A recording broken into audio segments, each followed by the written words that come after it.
कक्षा 10 गणित त्रिभुज से अध्याय 6 से। ठीक है, एक महत्वपूर्ण प्रश्न हल करेंगे। तो एनसीईआरटी प्रश्न है, कोई समस्या नहीं है इसमें। तो यदि एक रेखा किसी त्रिभुज की दो भुजाओं को एक ही अनुपात में विभाजित करती है तो वह रेखा उसकी तीसरी भुजा के समांतर होगी। तो एक त्रिभुज है, ठीक है, एक त्रिभुज यहाँ पर दिया है। एक त्रिभुज कह रहा है कि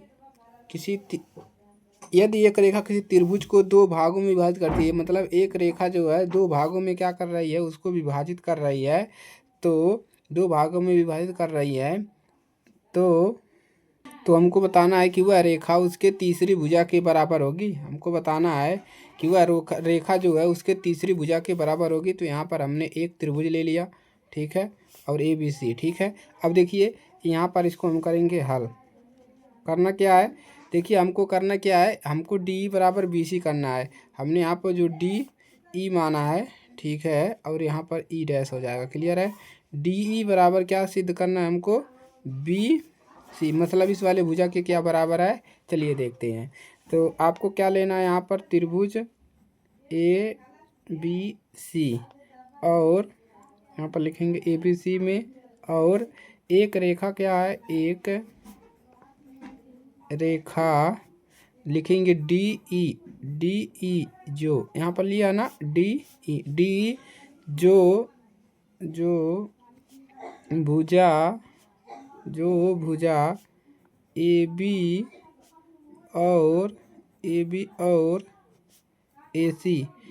और AC को क्रमशः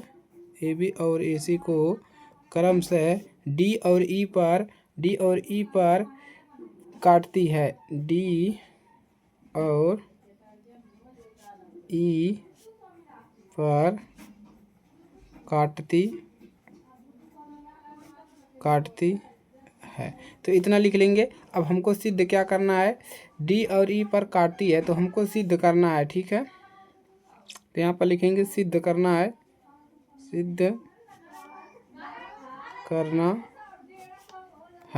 सिद्ध करना है कि जो DE है, यहाँ पर D लिखिए, DE वो है, वो समरूप है किसके, BC के, यानी कि ये वाली लाइन इस लाइन के क्या समरूप है, इसी को सिद्ध करना है। अब यहाँ पर हम करेंगे उपपत्ति, ठीक है। उपपत्ति में क्या करेंगे, तो उपपत्ति में देख लें, मान लेंगे यहाँ पर क्या मानेंगे कि माना जो D रेखा है, मतलब D रेखा है BC के क्या है, समांतर नहीं है, ठीक है, समांतर नहीं है। हमने मान लिया कि यहाँ से यहाँ तक जो रेखा है इस वाले भुजा के समांतर नहीं है, ठीक है। तो और एक सरल रेखा खींच देते हैं, और लिखिए, और एक सरल रेखा खींच दे, सरल रेखा हम लिखे हैं D खींच दिया हमने, सरल रेखा D खींचा, ठीक है,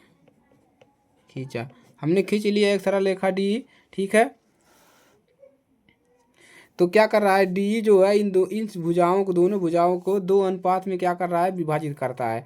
तो यहाँ से हम लिख सकते हैं AD बराबर DB, ठीक है। देखिए AD बराबर DB और इसके बराबर AE डैश बटा में E डैश और C, ठीक है, यही लिखेंगे ना।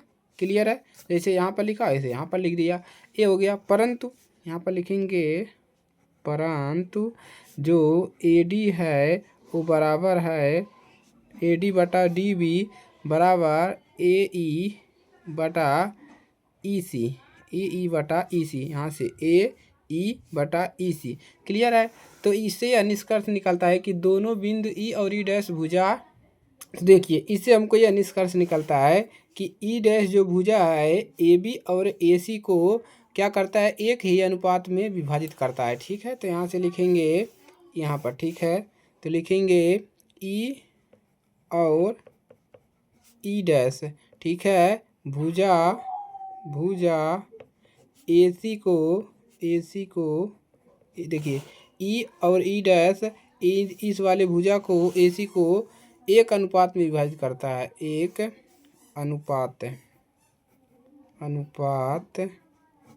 में विभाजित करता है,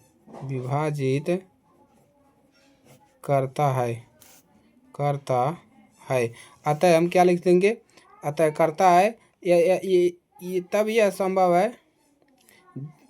संभव है जब दोनों क्या हो, एक दूसरे को क्या हो, संपाती हो। तो जब दोनों क्या लिखेंगे, जब ई और ई डैश संपाती हो, जब दोनों संपाती होंगे ये दोनों, तभी हम कह सकते हैं कि जो डी भुजा है वो बराबर है, समरूप है किसके, BC के। तो यहाँ पर लिख देंगे इति सिद्धम। ठीक है, इति सिद्धम। तो इस प्रकार से आपको इसको सिद्ध करना है। ठीक है, आपके सामने पूरा प्रश्न है, तो इसको आप लोग तैयार कर लीजिएगा। ठीक है, आगे के क्लासेस में आगे के क्वेश्चन कराए जाएंगे। क्लियर है? चलिए, तो लाइक करिएगा, शेयर करिएगा, चैनल पर नए हैं तो सब्सक्राइब कर लीजिएगा, दोस्तों के पास शेयर कर दीजिएगा। मिलते हैं नेक्स्ट क्लास में।